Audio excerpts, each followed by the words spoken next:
दोस्तों नमस्कार। बहुत ही महंगा चुनाव है ये महाराष्ट्र का चुनाव।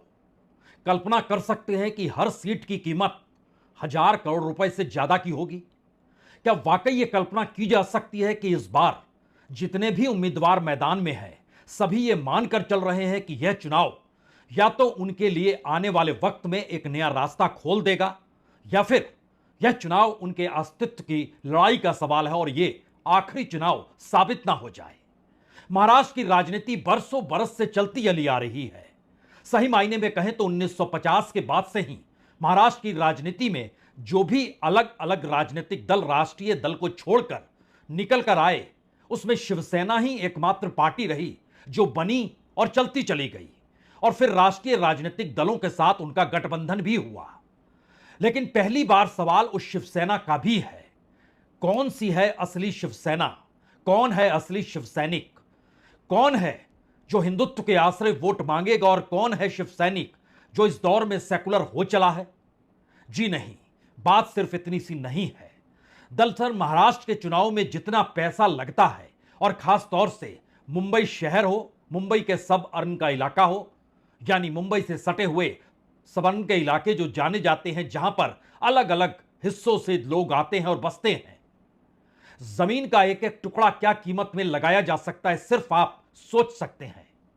लेकिन पहली बार महाराष्ट्र के भीतर हर दूसरी सीट पर एक बागी है और जो बागी है उसकी अपनी राजनीतिक पहचान भी कोई छोटी नहीं है।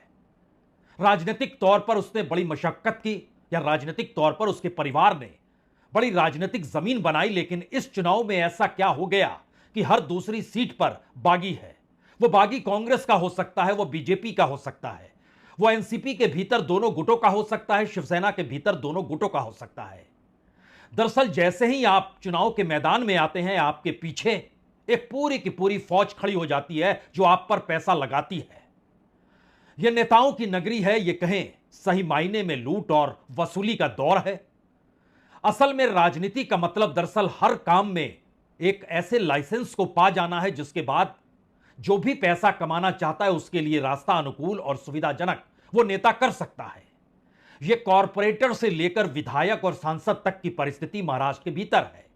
तो जरा कल्पना कीजिए, पहली बार 6 राजनीतिक दल मैदान में है जिसमें से 2 राजनीतिक दल तो अपने अस्तित्व की लड़ाई लड़ रहे हैं। बारामती किसका होगा, शरद पवार का या अजीत पवार का? मुंबई किसकी होगी, उद्धव ठाकरे की या एकनाथ शिंदे की? ठाणे किसका होगा, कल्याण किसका होगा, कोंकण का इलाका किसका होगा, यहां तक कि विदर्भ भी किसका होगा? वो क्या वाकई गडकरी के हिसाब से चलता है या फिर देवेंद्र फडणवीस की दखल है या वो भी इस दौर में गायब हो गई? मराठवाड़ा किसका है? ये सारे ऐसे सवाल हैं जिन सवालों के साथ साथ महाराष्ट्र में सिर्फ राजनीतिक जमीन नहीं चलती है बल्कि उस राजनीतिक जमीन पर धंधा करने वालों का पूरा एक बिजनेस मॉडल चलता है। और एवरेज जो हमारी टीम ने पता लगाया कि मुंबई और सबर्न के इलाके में वहां की जो एक लंबी चौड़ी फेरिस्त पूरी की पूरी सीटों को लेकर अगर आप परखना चाहते हैं तो इस रूप में परखिए कि दरअसल मुंबई में 36 सीटें हैं। उनमें से जब आप हर इलाके में जाएंगे, चाहे मुंबई शहर के भीतर धारावी का इलाका हो, चाहे वडाला का इलाका हो, वर्ली का इलाका हो, माहिम का इलाका हो, बायकुला हो, कोलाबा हो, मुंबई देवी हो, मालाबार हिल हो, ये शहरी इलाके हैं। लेकिन इसके साथ साथ सब अर्बन इलाके जो हैं जिसको दिल्ली में लोग जैसे कहते हैं एनसीआर का इलाका, वैसे ही सब अर्बन का इलाका, चाहे वो अंधेरी का इलाका हो, विले पार्ले हो, घाटकोपर, चेंबूर, कुर्ला, कालिना, बांद्रा, ये सब क्या है, दहीसर, बोरीवली, मुलुंड, विक्रोली, मांडुप, जोगेश्वरी, वारसोवा, इनके नाम का जिक्र आज क्यों लेना पड़ रहा है? उम्मीदवारों के आश्रय नहीं ले रहे हैं। इन तमाम जगहों पर बागी उम्मीदवारों की मौजूदगी है और पूरे महाराष्ट्र में तकरीबन 150 से ज्यादा यानी 288 सीटें हैं, लेकिन 150 से ज्यादा उम्मीदवार वैसे मैदान में हैं जो कल तक अपनी राजनीति अपनी पॉलिटिकल पार्टी के साथ कर रहे थे, लेकिन इस बार टिकट नहीं मिला तो वो निर्दलीय मैदान में है। यानी एक मैसेज बहुत साफ है कि यह चुनाव आखिर किन नेताओं के लिए आखिरी चुनाव साबित हो सकता है। उससे बड़ा सवाल यह उभर कर आ गया है कि अब वाकई यह चुनाव बड़े बड़े राजनीतिक दलों के और खास तौर से ठाकरे परिवार तक के लिए आखिरी चुनाव तो नहीं होगा। यह सवाल भी इसलिए है क्योंकि क्या आदित्य ठाकरे इस बार चुनाव जीत जाएंगे? मिलिंद देवड़ा उनके खिलाफ खड़े हैं। मिलिंद देवड़ा के पक्ष में एक वक्त मुकेश अंबानी तक रहे हैं, कांग्रेस के लाडले रहे हैं। वर्ली से आदित्य के खिलाफ मिलिंद देवड़ा हैं, और वहां के जो मेट्रो के प्रोजेक्ट हो, वहां मां लक्ष्मी रेस कोर्स के जो प्रोजेक्ट हो, कितना हजारों करोड़ का मामला उसमें लगा हुआ हो, इसी तरीके से कॉन्स्टिट्यूंसी दर कॉन्स्टिट्यूंसी जब आप परखना शुरू कीजिएगा तो एवरेज निकल कर आता है। खास तौर से मुंबई और सबन के इलाके में एवरेज, जो न्यूनतम का एवरेज है, वो है 1,000 करोड़ रुपया। ये 1,000 करोड़ रुपया हर उम्मीदवार के पीछे जो कि बागी है, यानी पार्टियों से हटकर जो व्यक्ति खड़ा है, उसके पीछे जो पैसा लगेगा वो इतनी बड़ी तादाद में बहुत मिनिमम है। तो जरा सोचिए, यह चुनाव किस राजनीति की दिशा में महाराष्ट्र को तय करने वाला है। पूरी शिवसेना, वो उद्धव ठाकरे की हो या एकनाथ शिंदे की हो, यह अलग मसला है कि एकनाथ शिंदे की पार्टी से बीजेपी ने अपने उम्मीदवारों को भी मैदान में उतारा है। लेकिन यह भी एक सच है कि शरद पवार, जिनकी राजनीति बरसों बरस की धाक के साथ बनी रही, वो पुलिस महकमा हो, वो ब्यूरोक्रेसी हो, वो अंडरवर्ल्ड हो, वो किसी भी माफिया के रूप में हो या फिर किसी भी सामाजिक कार्य के तौर पर जिसकी पहचान हो, शरद पवार का वर्चस्व, उनकी दखल हर क्षेत्र में रही। लेकिन पहली बार वो कब्जे की लड़ाई के दिशा में अजीत पवार या शरद पवार, इस दिशा में लड़ाई बढ़ चुकी है। यही स्थिति मुंबई, कल्याण, ठाणे और यही स्थिति कोंकण तक के बीच में आकर टिक गई है कि आखिर शिवसैनिक असल में है कौन। और इस राजनीति का कोई ओर छोर नहीं है, इसलिए क्योंकि इस चुनाव परिणाम के बाद जो इस बार चुनाव हो रहे हैं, उसके बाद राजनीति पूरे महाराष्ट्र की बदल जाएगी। इतनी बड़ी तादाद में जब पैसे का हम आपसे जिक्र कर रहे हैं कि सिर्फ बागियों के पीछे एवरेज 1,000 करोड़ रुपए है, तो बागी दर बागी अगर देखते चले जाइएगा, बोरीवली में गोपाल शेट्टी खड़े होते हैं जो बीजेपी के हैं, तो बीजेपी में भी बागी है। उमरेठ में राजू पारडे खड़े होते हैं जो शिवसेना शिंदे के हैं, वह भी बागी हैं। अंधेरी पूर्व में एक वक्त इनकाउंटर स्पेशलिस्ट प्रदीप शर्मा की पहचान थी और उनकी पत्नी स्वीकृति शर्मा इंडिपेंडेंट की लड़ाई में सामने आकर खड़ी हो गई है। छिंचवाड़ के दौर में नाना काटे, जो कि एनसीपी से जुड़े हुए हैं, वह भी चुनाव मैदान में है, इंडिपेंडेंट। माना खुर्द में शिवाजी नगर, जो कि नवाब मलिक सामने आए हैं और एनसीपी की टिकट यानी अजीत पवार के टिकट पर हैं, उनके खिलाफ बीजेपी के ही लोग हैं। और खुलकर कहने से कह नहीं रहे हैं कि दरअसल इनके ताल्लुकात दाऊद इब्राहिम के साथ रहे हैं। सवाल तो यह भी है कि महाराष्ट्र की राजनीति में वोरा कमेटी की रिपोर्ट ने तो शरद पवार पर भी उस दौर में उंगली उठाई थी, और उस दौर के बाद भी राजनीति शरद पवार ने ही संभाली। 93 सीरियल ब्लास्ट, उन परिस्थितियों से जब आप गुजरना शुरू कीजिएगा तो हो सकता है राजनीतिक तौर पर आपको बार बार दो ही मैसेज आए। महाराष्ट्र की राजनीति एक ऐसे पैसे के ढेर पर खड़ी रहती है और चलती है जो कि सत्ता में आने के बाद एक पूंजी को बनाते चले जाता है। और आरोप प्रत्यारोप के सिलसिले को अगर आप देखिएगा तो कोई कहने से चूकता नहीं, उसने अंधेरी को बेच दिया, उसने बांद्रा की समूची जमीन को हड़प लिया, उसने मानखुर्द के इलाके में देखिए क्या कर डाला है। यह एक ऐसी परिस्थिति है जो बतलाती है कि किस तरीके से महाराष्ट्र के ये चुनाव एक उस दिशा में बढ़ चुके हैं जहां नेता और पॉलिटिकल पार्टीज के भी अस्तित्व का सवाल खड़ा हो गया है। और इस सवाल की नब्ज में सीधा सवाल यही है कि पार्टी के खिलाफ पार्टी है, अपने ही सहयोगी पार्टी के खिलाफ भी पार्टी है, और अपने ही चचा भतीजे की लड़ाई भी खुलकर हो रही है। और इन परिस्थिति में कौन किसे कैसे साधेगा, यह तो दूर की गोटी है। एक एक हिस्से को आइए जरा परखना शुरू करें, लेकिन उससे पहले सुनना चाहिए राज्य के पूर्व मुख्यमंत्री देवेंद्र फडणवीस, राज्य के पूर्व मुख्यमंत्री भी देवेंद्र फडणवीस जब ये कहते हैं दिवाली बीतने दीजिए बता देंगे, दरअसल दाऊद के साथ संबंध किसके, और दाऊद के साथ जिसके संबंध का जिक्र कर रहे हैं वो पॉलिटिकल पार्टी बीजेपी के साथ है। नवाब मलिक मानखुर्द शिवाजी नगर से उम्मीदवार हैं, वहां की कई बस्तियों को उन्होंने बसाया है, और जब उन पर ईडी का छापा पड़ रहा था तो बस्तियां दर बस्तियां और जमीन दर जमीन वो दस्तावेजों को सामने लाया गया। लेकिन अगला सवाल कोई भी पूछ सकता है, ये वही बीजेपी है जिसने उन्हें जेल में डाला, ये वही बीजेपी है जिन्होंने उनको जमानत दिला दी, ये वही बीजेपी है जो दाऊद के साथ संबंध जोड़ती है, ये वही बीजेपी है जो उन्हें संबंधों को पुख्ता तौर पर सबूत के तौर पर सत्ता में रहते हुए पेश कर नहीं पाती है। तो चुनाव का वक्त है, दरअसल ये पूरा खेल पैसे का है, लेकिन इस आवाज को सुनना चाहिए। इस प्रकार की अवस्था नवाब मलिक की हुई है। लेकिन मैं इतना ही कहना चाहता हूं, अब उन्होंने एक फुलझड़ी जलाई है तो बम तो फूटेगा, और दिवाली के बाद फूटेगा, और दिवाली के बाद नवाब मलिक इनके अंडरवर्ल्ड के साथ क्या संबंध है, इसके सबूत मैं आपको भी दूंगा और राष्ट्रवादी कांग्रेस पार्टी के जो अध्यक्ष है श्री शरद पवार जी, इनको भी मैं वो सबूत दूंगा। यह सियासत का एक चेहरा भर है, क्योंकि जितनी बड़ी पूंजी, जितना बड़ा पैसा, जितना बड़ा माफिया, जितनी बड़ी वसूली, जितना बड़ा लूटपाट की परिस्थितियां महाराष्ट्र की राजनीति में सीट दर सीट चलती चली जाएगी, उसमें सवाल सिर्फ यही रहता है कि एक बार चुनाव जीत तो जाए।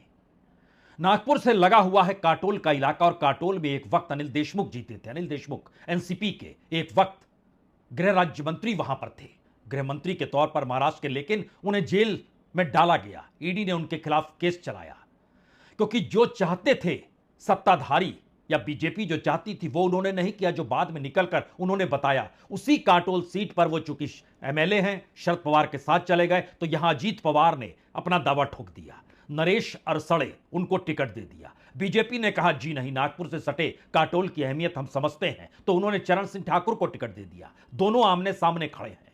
ऐसी ही परिस्थिति अलग अलग जगहों पर, पंढरपुर में एनसीपी के अनिल सावंत जो शरद पवार की पार्टी के हैं, और कांग्रेस ने भागीरथ झालके, दोनों एक दूसरे के सामने आकर खड़े हो गए। परंडा में जो रंजीत पाटिल है उद्धव ठाकरे की शिवसेना के, वो तो सामने अजीत पवार, सामने शरद पवार की एनसीपी के राहुल मोटे आकर खड़े हो गए। सोलापुर दक्षिण का इलाका उद्धव ठाकरे की पार्टी अमर पाटिल को लेती है, तो कांग्रेस के उम्मीदवार जिन्हें वो टिकट देना चाहती थी, टिकट नहीं मिलता है, तो इंडिपेंडेंट दिलीप माने आकर खड़े हो जाते हैं। ये सब क्यों खड़े हैं? आखिर वहां की गणित क्या पॉलिटिकल पार्टी के हिसाब से चलती है या उम्मीदवार के हिसाब से चलती है? तो एक चीज और समझिए, राजनीतिक तौर पर महाराष्ट्र के जिस इलाके का जो विधायक होता है, उस इलाके में उसी की चलती है, वो किसी भी पॉलिटिकल पार्टी का क्यों ना हो। और महाराष्ट्र बिजनेस मॉडल के एक ऐसे पॉलिटिकल चेहरे पर टिका हुआ है जिसमें इतना पैसा अलग अलग जगहों पर मौजूद है। मुंबई और सबर्बन का इलाका तो अपनी जगह है, लेकिन उससे सटा हुआ वेस्टर्न महाराष्ट्र का इलाका जहां पर शरद पवार की तूती बोलती है, उस इलाके में बारामती भी आता है। बारामती पर कब्जा किसका होगा ये बताना होगा। एक तरफ चचा भतीजे की लड़ाई, दूसरी तरफ अपने ही परिवार से दूसरे को उठाकर सामने रख दिया कि अब तुम अपने चचा को हराओ, यानी तीन पीढ़ियां आमने सामने खड़ी है। वेस्टर्न महाराष्ट्र की 70 सीटों में से 38 सीटों पर बागी उम्मीदवारों की मौजूदगी है। विदर्भ में 62 में से लगभग 27 जगहों पर बागी उम्मीदवारों की मौजूदगी है। मराठवाड़ा की 46 में से 26 सीटों पर बागी उम्मीदवारों की मौजूदगी है। ठाणे और कोकण के इलाके में जहां 39 सीट है, यहां पर तो सबसे ज्यादा फीसदी के लिहाज से लगभग 29 सीटों पर बागी उम्मीदवारों की मौजूदगी है। मुंबई की 36 सीटों में से 27 सीटों पर बागी उम्मीदवारों की मौजूदगी है। नॉर्थ महाराष्ट्र की 35 सीटों में से लगभग 18 सीटों पर बागी उम्मीदवारों की मौजूदगी है, यानी 150 से ज्यादा हर दूसरी सीट पर बागी उम्मीदवारों की मौजूदगी। और उस बागी को जिताने का काम उस इलाके के वो प्रभावी तबका कर रहा है जो जान चुका है कि दरअसल बीजेपी से अब कोई काम निकलेगा नहीं, एकनाथ शिंदे से कोई काम निकलेगा नहीं। एकनाथ शिंदे भी बीजेपी के इशारे पर रहेंगे, क्योंकि इस दौर में बीजेपी जिस लड़ाई को लड़ रही है उसने 152 उम्मीदवारों को मैदान में उतारा है, और उसका मानना बहुत साफ है, हम चुनाव जीतेंगे तो कम से कम 110 सीटों पर तो जीत ही जाएंगे। पिछली बार 103 था, इस बार 110 है। लेकिन समझना होगा असल लड़ाई शिवसेना के भीतर क्यों मची हुई है। पिछले चुनाव में शिवसेना 124 सीटों पर लड़ी थी। शिवसेना दो हिस्सों में बंट गई, दो हिस्सों में तो एनसीपी भी बंट गई, लेकिन एनसीपी भी 124 सीटों पर पिछली बार लड़ी थी। और इस बार अगर दोनों एनसीपी, शरद पवार और अजीत पवार, दोनों को मिला दीजिएगा तो 124 में तकरीबन 15 सीट ही जुड़ पाई, और 139 सीटों पर दोनों आमने सामने हैं। जो शरद पवार हैं वो 87 सीटों पर लड़ रहे हैं, जो अजीत पवार हैं वो 52 सीटों पर लड़ रहे हैं, यानी 139। पिछली बार दोनों मिले हुए थे तो 124 सीटों पर लड़ रहे थे। लेकिन शिवसेना 124 सीटों पर पिछली बार लड़ी थी, इस बार उद्धव ठाकरे 96 सीटों पर चुनाव लड़ रहे हैं, और एकनाथ शिंदे 80 सीटों पर लड़ रहे हैं। यानी पिछली बार 124 था, इस बार यह बढ़कर 176 हो गया है, यानी 52 सीट। एक क्षण के लिए कल्पना कीजिए, अगर बीजेपी 152 सीटों पर है और बटी हुई शिवसेना 176 सीटों पर है, तो इन 176 सीटों में से अगर वह 110-120 सीट जीत जाती और दोनों मिल जाती है तो क्या होगा। इसको भी रोकने के उपाय बीजेपी ने बाखूबी किए, और तकरीबन 17 उम्मीदवार ऐसे हैं जो बीजेपी के उम्मीदवार हैं, लेकिन वो खड़े हुए हैं एकनाथ शिंदे की तरफ से, जिससे बागी का हिस्सा गायब हो जाए, पैसा एक जगह सिमट जाए। जो लोग पैसा लगा रहे हैं वो कम से कम इधर उधर ना देखें। लेकिन इसके बावजूद भी जो कि शिवसेना उद्धव ठाकरे की और शिवसेना एकनाथ शिंदे की है, इसमें 176 में से लगभग 89 सीटों पर बागी उम्मीदवारों की मौजूदगी आपको अलग अलग जगहों पर दिखाई देगी। यह मैसेज क्या है? यह मैसेज है कि कोई भी जीत सकता है। यह मैसेज है किसी को भी हराया जा सकता है। यह मैसेज है कि जितनी बड़ी तादाद में पैसा देने वाले तैयार हैं और जिन प्रोजेक्ट्स को लेकर, जिन जमीन को लेकर, अपने काम को कराने को लेकर जो पिछले बरसों बरस से रुका रहा, उसमें तेजी लानी है। क्योंकि उद्धव ठाकरे की सत्ता जिस तरीके से चली गई है, उनके साथ लोगों ने सोचा नहीं था। और अब एकनाथ शिंदे के पास वो सत्ता लौट के आ जाएगी, ये उनके साथ खड़े लोग सोच नहीं पा रहे हैं। तो हर कोई अपने उम्मीदवार को जिताने के लिए पैसा मैदान में लगा चुका है और हर उम्मीदवार के भीतर इतना पैसा डाल दिया गया है कि उसका कोई और छोर नहीं है। और शायद यही वजह है लड़ाई खुलकर हो रही है। इस खुलकर लड़ाई का मतलब यह है कि अब भतीजा खुलकर चचा के खिलाफ बोलने से कतराता नहीं है और भगवा कहां पर लहराएगा इसको बताने से खुले तौर पर अब देवेंद्र फडणवीस भी कतराते नहीं है। इस्लामपूरला सांगितलं होतं, मी टीका केली होती त्याच्यावर. कशाला रे म्हणले तंबाखू खात असतो, हे लोकांना कॅन्सर होतात, कारण साहेबांना पण तो गंभीर आजार झाला होता. म्हणलं गप्प बस राव, आपल्याला लय काम करायचंय पुढं. पण ते कुठलं गुपचूप, मी नसलो की गुपचूप चोळायचं, मी असलो की म्हणायचं कुठे दादा काही नाही काय. पण मी माझ्याकरता नव्हतं सांगत, मी त्याच्याकरता सांगत होतो. आणि हे सगळं दुर्दैवाने झालं, हे काढायचं काही गरज नव्हती. पण नंतर माझ्यावर आरोप झाले, मला बदनाम करण्याचा प्रयत्न झाला. म्हणले याच्यावर 70,000 कोटीचा आरोप करूया आणि सारखं 70,000 म्हणायचं. देखिए, थाना ये हमेशा भगवा था, भगवा है, भगवा रहेगा। मुख्यमंत्री जी का फॉर्म हम भर रहे हैं। मुख्यमंत्री जी रिकॉर्ड वोटों से आएंगे, अपने ही पुराने रिकॉर्ड को वो तोड़ेंगे। थाना में 3 सीटें, 2 शिवसेना 1 बीजेपी, ये प्रचंड मतों से आएगी। ठाणे की पहचान दरअसल शिवसेना या भगवा के साथ नहीं बल्कि आनंद दीघे के साथ जुड़ी रही है। आनंद दीघे बाला साहब ठाकरे के सबसे महत्वपूर्ण सिपहसालार, लेकिन उनकी हत्या हो गई। आनंद दीघे का नाम आज भी ठाणे के इलाके में गूंजता है और ठाणे में आनंद दीघे की मौजूदगी इस बात का भी एहसास दिलाती है कि खुद एकनाथ शिंदे उन्हें अपना गुरु मानते हैं। और ठाणे के भीतर की मौजूदगी शिवसेना को लेकर आनंद दीघे के करीबियों के भीतर कई बार अलग अलग तरीके से पनपी भी है। इसीलिए इस क्षेत्र में ठाकरे परिवार की मौजूदगी और आनंद दीघे के समर्थक या उनको चाहने वाले लोगों की मौजूदगी कई बार टकराती भी रही है। और यह सवाल अब एकनाथ शिंदे के साथ इसलिए बड़ा हुआ क्योंकि एकनाथ शिंदे ठाकरे परिवार के छांव से निकलकर अपने तौर पर बीजेपी के साथ खड़े हो गए। यानी टकराव की परिस्थिति चाहे वो भगवा हो, हिंदुत्व हो, शिवसैनिक ही क्यों ना हो, सत्ता की नई परिस्थितियों ने शिवसेना को जो बीच से तोड़ दिया, उसने बिल्कुल नई परिस्थितियों को पैदा बीजेपी के लिए किया, जहां पर वह किसके राग में अपना राग आगे बढ़ाने लगे या मिला दे सुर तेरा मेरा। इसीलिए बार बार जिक्र जब जब शिवसैनिक और शिवसेना का होता है तो बीजेपी खुले तौर पर यह कहने और बोलने से कतराती नहीं है कि दरअसल एकनाथ शिंदे ही शिवसैनिक है, वही भगवा है, वही हिंदुत्व है। यानी ठाकरे परिवार को दरकिनार करना और हाशिए पर ले आना। यहीं से वो सवाल खड़ा होता है कि दरअसल बाला साहब ठाकरे जिस मराठी मानुष का जिक्र करते थे, उस नब्ज को पकड़ने की कोशिश इस दौर में गुजराती वर्सेस मराठी का जिक्र शिवसेना करने से कतरा नहीं रही है, जो उद्धव ठाकरे की है। क्योंकि उसे पता है कि बीते लंबे वक्त से अगर यह मैसेज चलता चला गया कि वो सत्ता में नहीं आएंगे तो उनके साथ खड़े लोग धीरे धीरे छितराते जाएंगे और उनके लिए एक जगह एकनाथ शिंदे ने बना रखी है। लेकिन उसके आगे का सवाल यह है कि बड़ी तादाद में, आज से नहीं ठाकरे के दौर से ही शिवसैनिकों के पास पैसे की कभी कोई कमी नहीं रही और जितनी बड़ी तादाद में जो भी मुंबई पहुंचा वो धंधे के लिहाज से पहुंचा या रोजगार की खोज में पहुंचा, उसको पनाह महाराष्ट्र के भीतर और मुंबई और सबर्णन के इलाके में शिवसेना ने दी। वो शिवसेना 2 हिस्सों में यह सत्ता एकनाथ शिंदे के पास खड़ी है। इसीलिए उद्धव ठाकरे की शिवसेना बार बार कहती है, ये किनका जिक्र करते हैं, किस रूप में करते हैं, ये तो सारे प्रोजेक्ट्स यहां से उड़ा के गुजरात ले जाते हैं। यानी मराठी मानुष को रोजगार मिलता नहीं, मराठी मानुष के साथ विदर्भ को भी जोड़ते हैं। और इस परिस्थिति के भीतर क्या वाकई मराठी मानुष की परिस्थिति जागकर उद्धव ठाकरे के साथ खड़ी हो जाएगी जब इन बातों का जिक्र होता है? तो देखिए, देवेंद्र फडणवीस जी के ऊपर विश्वास मत रखना।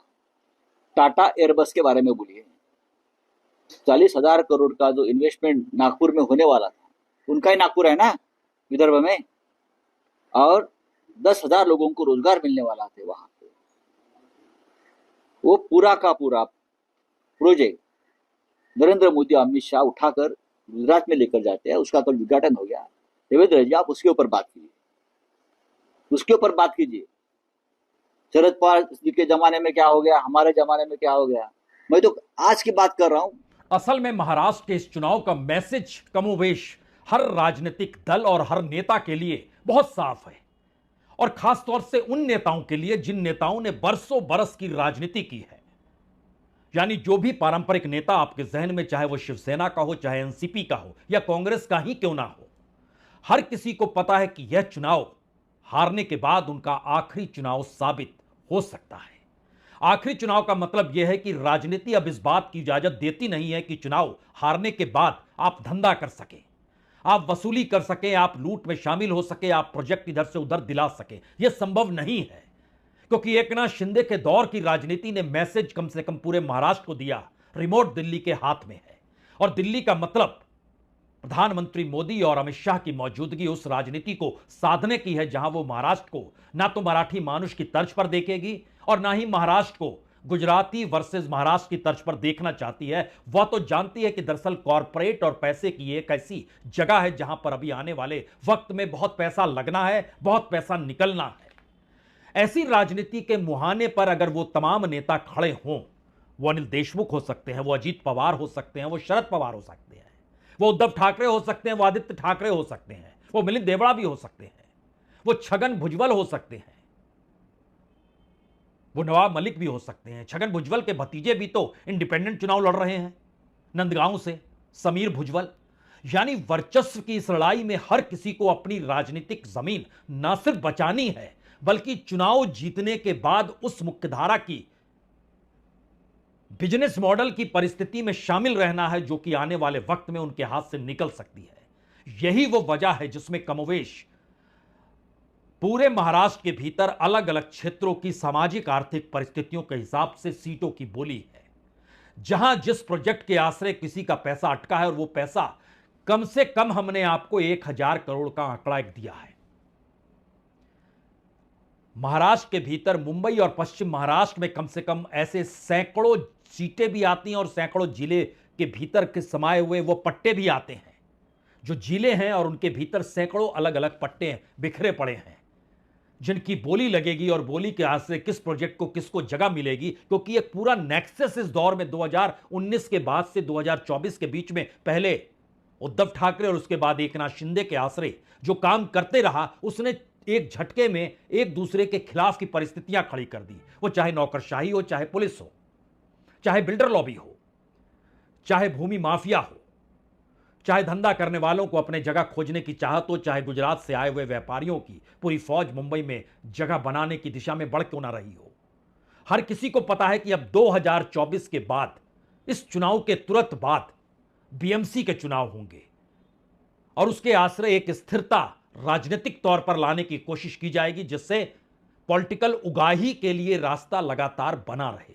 और उसमें कौन कैसे शरीक होगा, इसीलिए 2014 में बागियों की तादाद 22 थी, 2019 में बागियों की तादाद 48 तक पहुंच गई, लेकिन 2024 में अभी तक बागियों की तादाद 150 के पार है, 162 है। 4 नवंबर के बाद वो कहां पर आकर टिकता है और वो पैसा कैसे शिफ्ट होगा किस पॉलिटिकल पार्टी के तौर पर, यह भी महत्वपूर्ण है। जो निर्दलीय नाम वापस लेगा वो किसके पक्ष में जा रहा है, और उसके पीछे लगा हुआ पैसा जो है वो किसी नेता के पीछे कैसे लगेगा, जिससे एक पूरी की पूरी धारा कम से कम बनी रहे। इसका इंतजार कीजिए, क्योंकि 4 तारीख के बाद स्थिति और साफ हो जाएगी कि कौन सा नेता किसके पक्ष में और कौन से पैसा देने वाले लोग अब किसके पक्ष में आकर खड़े हैं। क्योंकि यह चुनाव एक ऐसा चुनाव है जो महाराष्ट्र की राजनीति नहीं, बल्कि महाराष्ट्र के भीतर राजनीति करने वालों के अस्तित्व और उनके आखिरी और पहले चुनाव से भी जुड़ा हुआ है। बहुत बहुत शुक्रिया, बहुत बहुत शुक्रिया।